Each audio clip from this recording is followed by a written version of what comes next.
بسم اللہ الرحمن الرحیم۔ السلام علیکم ورحمۃ اللہ وبرکاتہ۔ بسم اللہ الرحمن الرحیم۔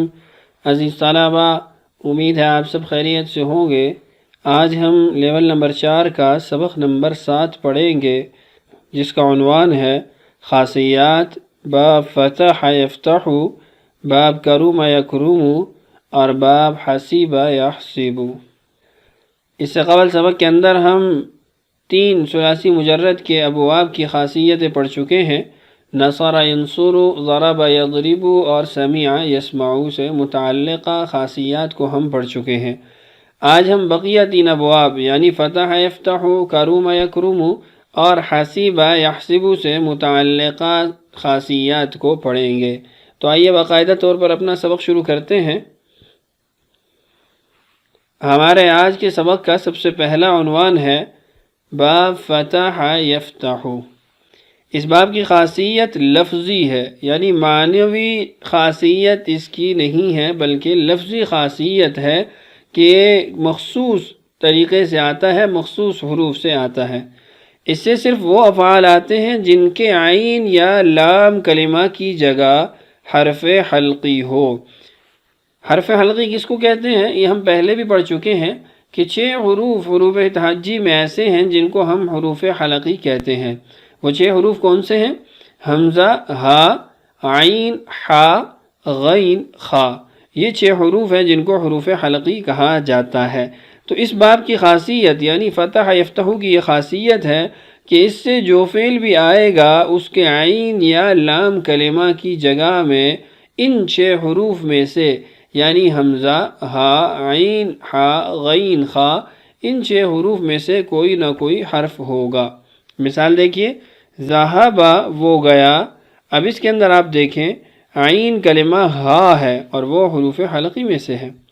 وضع اس نے رکھا، اس کے اندر عین حروف حلقی میں سے ہے اور یہ یہاں پر لام کلمہ کی جگہ پر آیا ہے۔ مگر رکن، یرکن اور ابا یا با چند الفاظ خلاف قاعدہ اس باب سے آئے ہیں۔ یعنی یہاں بتانا یہ مقصود ہے کہ ایسا قاعدہ کلیہ نہیں ہے کہ جس سے کوئی استثناء نہیں ہوگا، جس سے ہٹ کے کوئی فعل نہیں آ سکتا، بلکہ کچھ ایسے استثناءات ہیں، کچھ ایسے افعال ہیں جو ہیں تو فتح یفتح سے، لیکن ان کے اندر عین کلمہ یا لام کلمہ وہ حروف حلقی میں سے نہیں ہے۔ تنبیہ: عین یا لام کلمہ کا حروف حلقی ہونا اس بات کی دلیل نہیں کہ وہ لفظ با فتح یفتح سے ہے۔ یہاں پر ایک اور بات سمجھائی جا رہی ہے کہ اگر کوئی فعل اس کے اندر عین یا لام کلمہ حروف حلقی میں سے کوئی حرف ہے تو وہ اس بات کی دلیل اور علامت نہیں ہے کہ یہ فعل فتح یفتح کے باب سے ہی ہے، بلکہ وہ کسی اور باب سے بھی ہو سکتا ہے۔ مثالیں دیکھیے، وعد یعید۔ اب اس کے اندر عین کلمہ وہ حروف حلقی ہے، لیکن یہ باب ضرب یضرب سے ہے۔ بلغ یبلغ، اب غین یہ حروف حلقی میں سے ہے، لیکن یہ فعل نصر ینصر سے ہے، فتح یفتح سے نہیں ہے۔ تو کیا بات سمجھ آئی کہ اگر کسی فعل کے اندر عین یا لام کلمہ حروف حلقی میں سے ہے تو وہ اس بات کی دلیل اور نشانی نہیں ہے کہ یہ با فتح یفتح سے ہی ہوگا۔ آگے دیکھیے، اگر عین کلمہ اور لام کلمہ دو ہم جنس ہوں تو وہ لفظ اس باب سے نہیں آتا۔ یہاں ایک اور بات بتائی جا رہی ہے اور بڑی دلچسپ بات ہے کہ کبھی بھی مضاعف فتح یفتح سے نہیں آئے گا، یعنی عین اور لام کلمہ جب ایک جیسے ہوں گے تو اس کے اندر ادغام ہو جائے گا، وہ مضاعف بن جائے گا۔ تو فتح یفتح سے کبھی بھی مضاعف نہیں آئے گا۔ ایک مثال دیکھیے، مس یمس ایک فعل ہے، مس یمس۔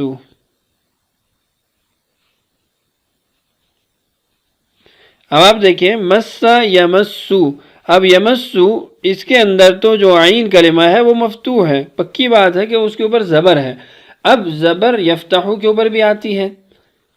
اب کیا آیا ہم مسا کو فتح کے وزن پر پڑھیں گے یا ہم اس کو کسی اور وزن پہ پڑھیں گے؟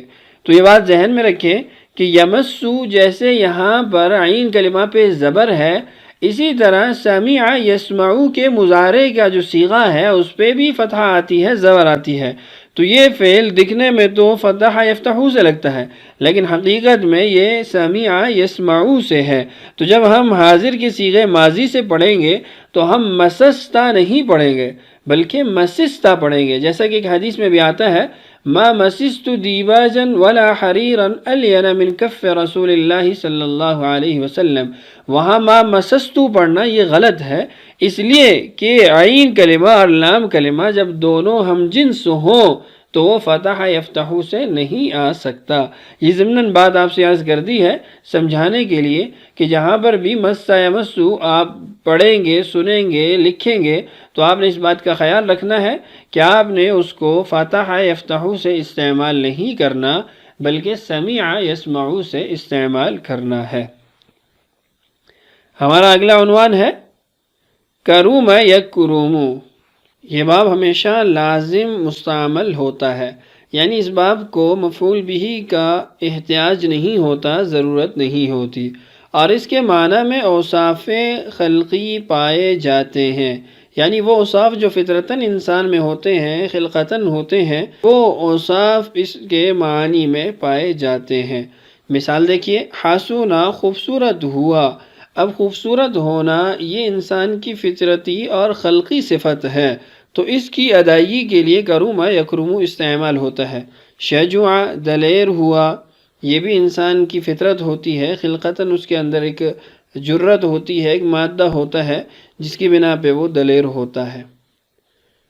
تنبیہ: جو اوصاف بار بار کے تجربہ اور مشق سے مثل اوصاف طبعی کے ہو گئے ہوں وہ بھی اس میں داخل ہیں، یعنی حقیقت میں تو وہ اوصاف طبعاً نہیں ہیں، وہ خلقتاً اور فطرتاً نہیں ہیں، لیکن بار بار کے تجربے اور مشق سے وہ ایسے ہی اس کے ساتھ منسلک ہو گئے ہیں جیسے طبعاً وہ اوصاف اس کو حاصل ہیں۔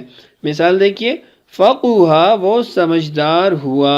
ابھی انسان تجربے سے سمجھدار ہوتا ہے، محنت سے انسان سمجھدار ہوتا ہے، اور اسی طریقے سے دیگر ذرائع سے انسان کو سمجھداری حاصل ہوتی ہے۔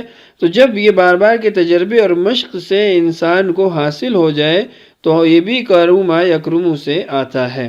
اس کے بعد دیکھیے ادوبا، وہ صاحب ادب ہوا۔ اب یہ بھی مشق اور تجربے سے اور بار بار انسان اپنے آپ پہ اپلائی کرے اس کے بعد جا کے صفت حاصل ہو جاتی ہے۔ تو جو اوصاف بار بار کے تجربے اور مشق سے ایسے ہی ہو جائے جیسے طبعی اوصاف ہوتے ہیں، فطرتی اوصاف ہوتے ہیں، تو وہ بھی کروم یکروم سے استعمال ہوتے ہیں۔ ہمارا اگلا باب ہے حسب یحسب۔ حسب یحسب اس باب کی خاصیت لفظی ہے، یعنی جیسے فتح یفتح کی لفظی خاصیت تھی، اس کی بھی خاصیت لفظی ہے۔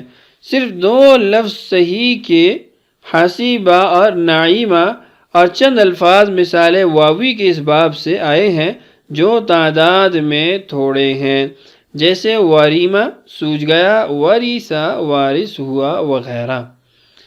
یعنی اس باب کی خاصیت یہ ہے کہ صحیح کے ابواب سے صرف دو اس کے فعل ہیں، حسیبہ اور نعیمہ، اور چند الفاظ مثال واوی کے اس باب سے آئے ہیں جو تعداد میں تھوڑے ہیں، جیسے وریمہ، اب یہ مثال واوی ہے، وریثہ مثال واوی ہے، تو یہ دونوں مثال واوی بھی حسیبہ یحسبو سے آئے ہیں۔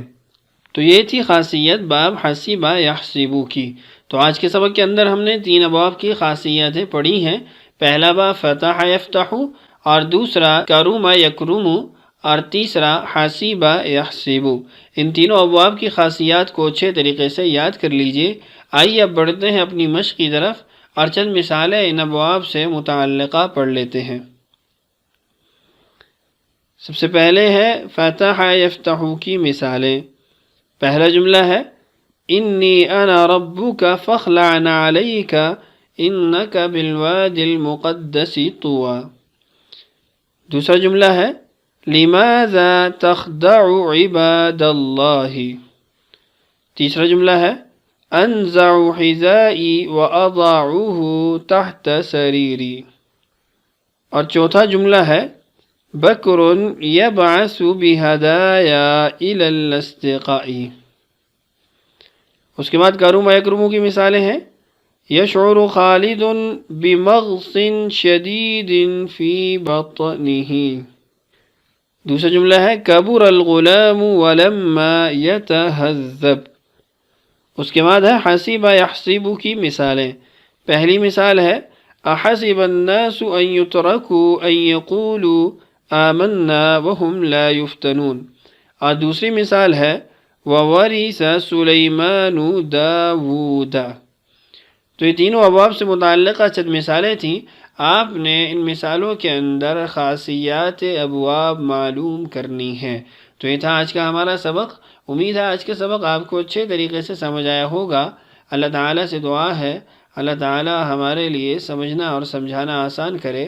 اللہ تعالیٰ ہم سب کا حامی و ناصر ہو. آج کے لیے اتنا ہی کافی ہے. اجازت دیجیے. السلام علیکم ورحمۃ اللہ وبرکاتہ.